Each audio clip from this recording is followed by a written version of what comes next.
everyone, welcome back. Today we are talking all about using broody hens to hatch chicks. It's going to be a big video today, packed full of information. So if you have something specific you're looking for, go ahead and jump to that section because we are going over everything from the basics of how hatching and eggs work all the way through to hatching under multiple different scenarios with broody hens. So let's get into it. Let's talk about eggs and how hatching actually works.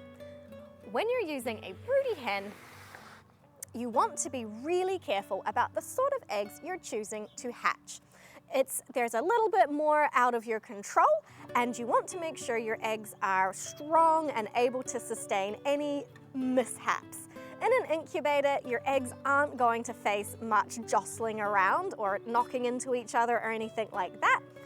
Under a broody hen, you don't really know what's going to happen. So I always like to select eggs that I know are very strong, that they have a good shape, that they are clean. It's really important to not set dirty eggs, but you don't have to, well, at least I don't wash them or do anything. I just select the cleanest eggs, and that's what I'm going to set under my hen. I collect up my eggs until I am ready to put them under the hen. I don't put them under bit by bit. I get them all ready. I store them small side down, big side up for a maximum of 7 days. Now that's what I do. There's some variation. I tend to try and get eggs from like the same day and set them, but for a maximum of 7 days is when I select my eggs for hatching. What you want to do once you've got your eggs selected, your hen ready to go, is you want to mark your eggs. It's really important to mark your eggs under a broody hen. That's because if another hen gets in and lays in the nest, you know which are your eggs that are in progress, they're incubating, making chicks, and which eggs have just been laid and you don't want them to start. That's just not good. So, I like to use a permanent marker and make a little mark at the top and the bottom of the egg. You can use a pencil, you can mark the sides of the egg instead, but I found when I was using a pencil that the pencil markings would rub off over the length of time that the eggs were incubating. So I like the permanent marker and the small dots. It's a great quick visual check for me no matter which direction the egg is at, and that's really helpful. How many eggs should you set under your broody hen? Well, everyone has their own opinion on this. For me, personally, I like to set between 8 and 12 eggs, never more than 12, and maybe only 6 if it's a first-time hen or she's slightly smaller. She needs to be able to cover the eggs and move them around, and if there's too many eggs, it might just be too much for her. So never more than 12. I generally set around 8 eggs per clutch. So that's really all you need to know for the egg side of things. You want strong eggs, you want fresh eggs, and you want to store your eggs small side down, big side up, and you want to mark your eggs before you set them. Why do I use broody hens for hatching all my chicks? Well, it is the only way that I have done it. I made a decision to only do natural hatching in my flock. So I have actually not hatched in an incubator or gone through the whole brooder setup. Honestly, it looks like quite a lot of work to me. One of the main reasons I like to use the broody hens is because they do all the work for me. I set them up to the best of my ability, and then I leave it to them to get the job done, and it is absolutely gorgeous to see them and their babies cruising around. It's incredibly heartwarming, and the mama hens are just so happy. You do have to understand that when you're doing it this way, you are letting go of a lot of control. You can set it up to the best of your ability, but then you have to give it over to the hen, to nature, and it might not always go the way that you're hoping or expecting, but I think the positives far outweigh that giving up of control, and it's just my favorite way to do it. Over the years, I have tried hatching in multiple different ways, and I have consolidated it down to using a Broody Hen pen, and that's what we're going to talk about now. What are the aspects and operations of using a Broody Hen pen? The reason I like to separate my hen out from the flock is then you don't get any interference from any of the other flock members, and you're giving your hen the highest chance of success. So I like to have a pen that is set up with everything that a hen needs while she's brooding. What a hen needs while she's brooding is food, water, enough space to move around when she gets up, and she absolutely must have dust bathing facilities. And all I do there is I just bring a bucket of dirt and I tip it out into the Broody Hen pen, and she's got what she needs.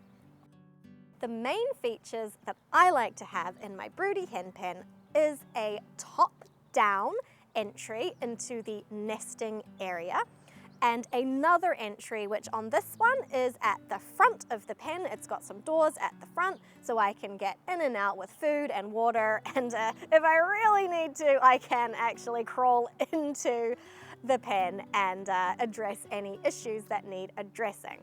But it's really important, just no matter what you do, make sure you have a top-down entry. It just makes everything much, much easier. And I always make sure top-down entry is at the nesting area, because that is where you need to potentially have some intervention. There are a couple of ways that I set nests up for my hens. In this setup here, I set the nest up directly in the nesting area without any extra anything around it. It's just straight onto the floor, and that's where my hen will brood her chicks. In another setup, I use a nest just like I've already showed you in my nest box videos. Sometimes I add a bit of peat moss to the mix, the under the shavings mix, just for a little bit of extra climate control. I'm in a very humid environment, so I use dry peat moss to try and keep things a little less humid. It's not essential. So you can check that video out to see how I would set up a Broody Hen nest if I wasn't doing it directly on the floor. I prefer to set the nest up directly on the floor, and the reason for that is at hatch time and once the chicks are out. They can be a little bit, shall we say, derpy. That's the term I like to use. We're going to talk about that more in the next section.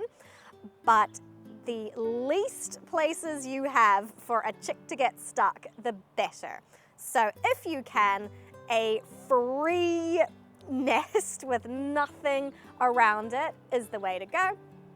But you use what you have and it will still work out.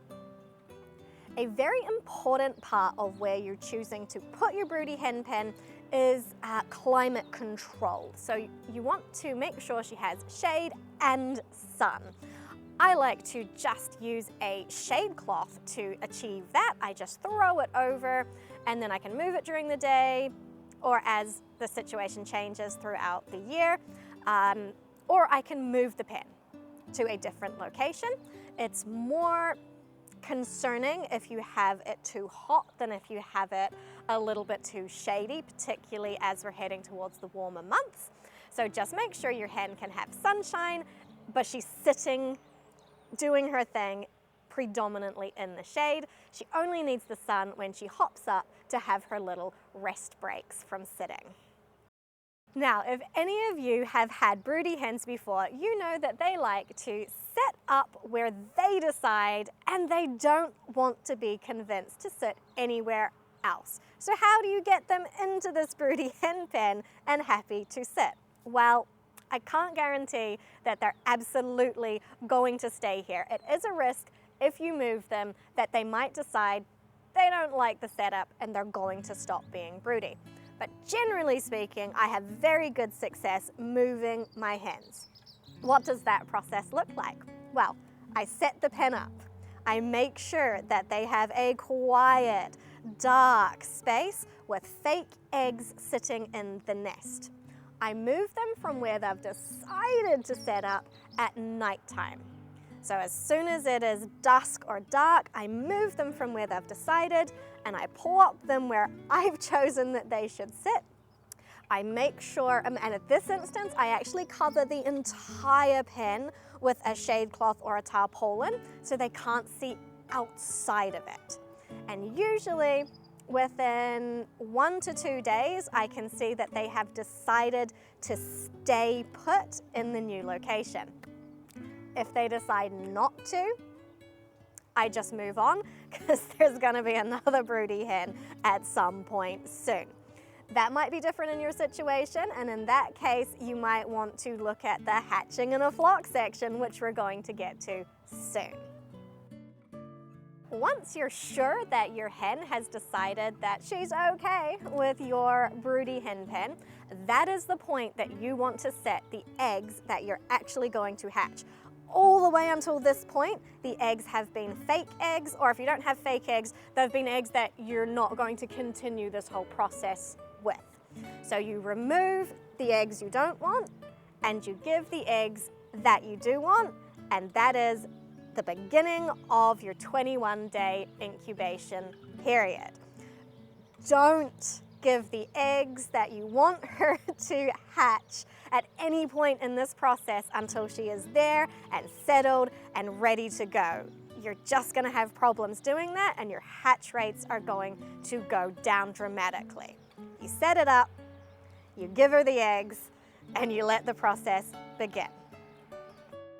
When I have a hen brooding, I like to check her eggs once a day, maybe every second day, but not a longer period than that. Because if an egg breaks, if something's gone wrong, you want to clean up as fast as possible so that the other eggs in the nest are not going to get contaminated by whatever has happened.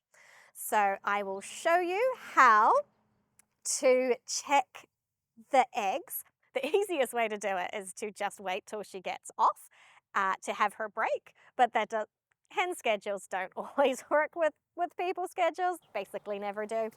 So I will show you how to safely lift her off the nest and check those eggs are safe, and then you can just let her go have her break or gently pop her back on again. This is how you lift your hen off the nest to check her eggs. You need to be very careful. So you want to come in and run your fingers underneath her wings, because she might have eggs under her wings, and if you just grab her and lift her, they might fall off. So check under her wings and then give her a little wriggle around her legs and then just lift her up and away, and that's the safest way to move her off her eggs. So what do you do when the chicks hatch? Well, it's super exciting, but you want to slow your roll and be patient. Now, a great sign that you actually have chicks without looking, and I would recommend not looking. Stay hands off. Take deep breaths. Don't go looking. Listen. The hen will usually be making little cluck, cluck, cluck, cluck sounds once her chicks have actually hatched, and probably long before you actually see sign of them. It's not 100%, they don't always do that, but almost always you'll be able to listen to hear the mama hen making a different sound that you won't have heard until this point, and you might hear little chick peeping as well. Chicks can take quite a long time to hatch, which is why you don't want to interfere with the hatching process. 24 hours, even 48 hours is not unheard of for the chick to take from pipping to getting all the way out of the egg and fluffing up nice and safe and ready to actually show you their cute little faces. So stay hands off, just listen and look, don't lift or interfere, very important. Chicks are absolutely fine with no food or water for up to 3 days from when they hatch. So I do not give any food or water for at least the first 24 hours from when I hear peeping or see chicks or know that there's something going on. And it really depends on the situation. If I can see or I'm pretty sure that almost all the eggs have hatched, I don't worry about it. Mama hen's gonna hop off, take her chicks out and start feeding and showing them how to be chicks. If I think that there's still eggs that haven't hatched and I want to see if they're going to, I will pop some food and water close enough to the hen that she can stretch out and show the chicks how to eat and drink, and that she can as well. I have very rarely needed to biff the hen off the nest if it's been 3 days. But if your hen is still sitting on her eggs at 3 days after hatch, you will need to get her up, move her out, and take away any eggs that are still left unhatched in the nest. You don't want her to keep sitting at the expense of the chicks that have already hatched. She's probably not going to do that. They're pretty consistent at making sure that their chicks that they have hatched are up and being fed. But just don't be too hasty on getting food and water to your chicks. Wait 24 hours at least before you give them anything. Speaking of food and water, chicks need quite particular requirements in the dishes that you present their food and water to them on. Now, when it comes to water, I like to use these small gravity-fed automatic waterers. They're nice and small, the chicks can't get in there and they can't drown. Chicks like to do really dumb things like drown themselves in water dishes. So you want to make sure that they absolutely cannot do that. They will also make the water just disgusting, just absolutely filthy. They will kick dirt into it. So with these, I can get it when it's all full of just chick muck. I can just tip the water out and get fresh water in multiple times a day. They're fairly labor intensive, even when the mum is doing most of the work. And I set it into a little terracotta base. It's just a plant pot base, and that keeps it pretty secure. They can't move it around very much. There is a little disclaimer on that. You want to set this down on a nice firm surface, not a soft surface. If it's on a soft surface, the mama hen can dig around it and destabilize it, and that can make it dangerous to your chicks.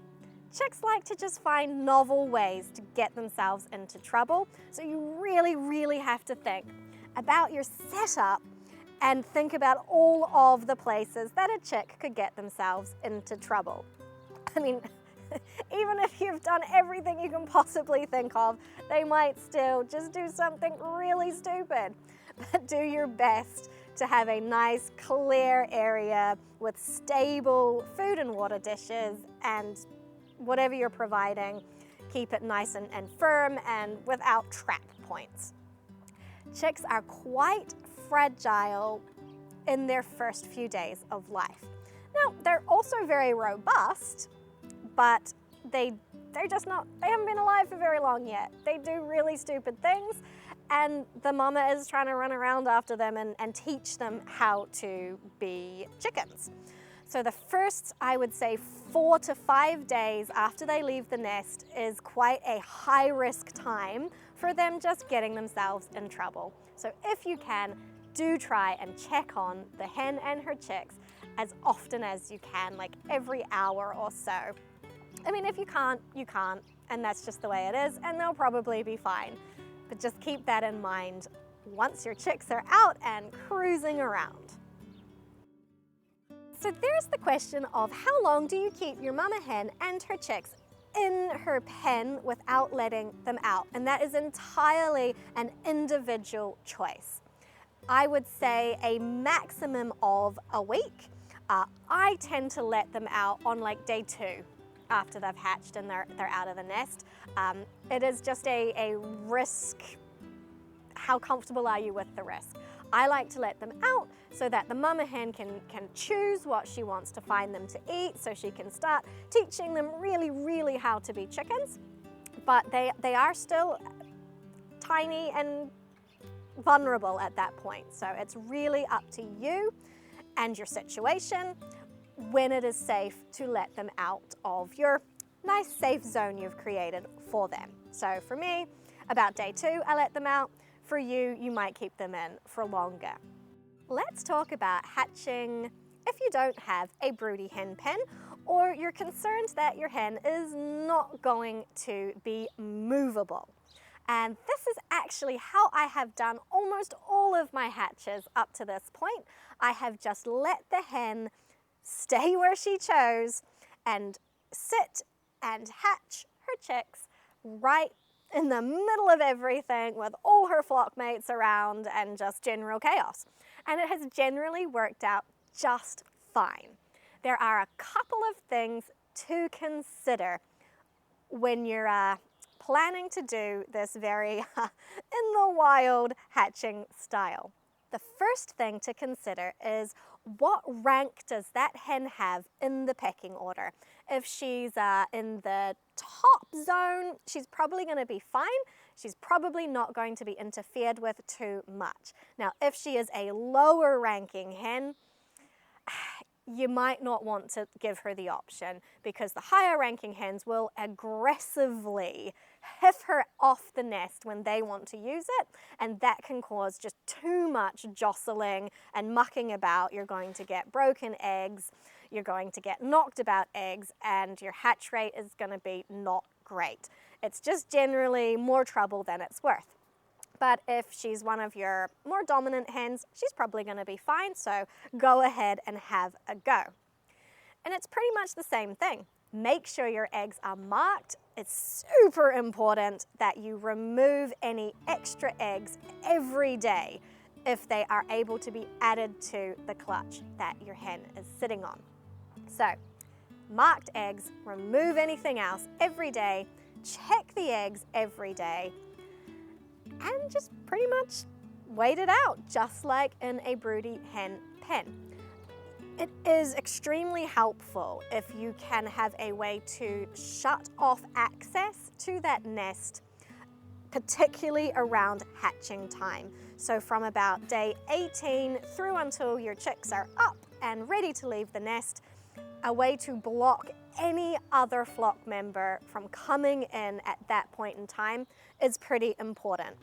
Again, I have been successful not doing that when the hen that is sitting is a higher ranking hen.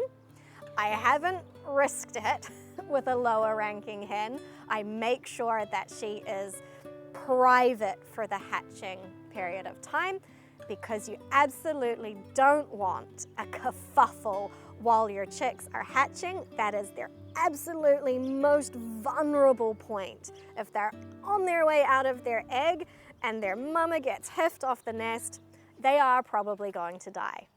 So you want to just have ways to manage the risks if you're hatching out in the flock. When I'm hatching just with the flock, I just let the mama hen take her chicks straight out, and they're with the flock from day one, and away they go. I don't collect them all up and put them somewhere safe. I don't even worry about that. I just let them do their thing. So far, so good. Risks are there, things can happen, but that's just the choice that I've made to do it that way. If you've gone ahead and hatched in the flock, but you would like to move your hen after the fact, you can go ahead and do that. Wait till the chicks are hatched, that they're ready to leave the nest, and at that point you can move the hen and her chicks perfectly happily. She will go along with her chicks. She's no longer fixated on that nest site, so that can be a good way to do it. If you're concerned to move her during the actual sitting incubation period, just move her after the chicks hatch. Well, we've made it to the end of this video. Thanks for coming along on this rather information-packed journey. I hope that you feel more confident now to go ahead and hatch chicks with a broody hen. It's an absolutely wonderful experience. Highly recommend it. Thanks for watching, guys.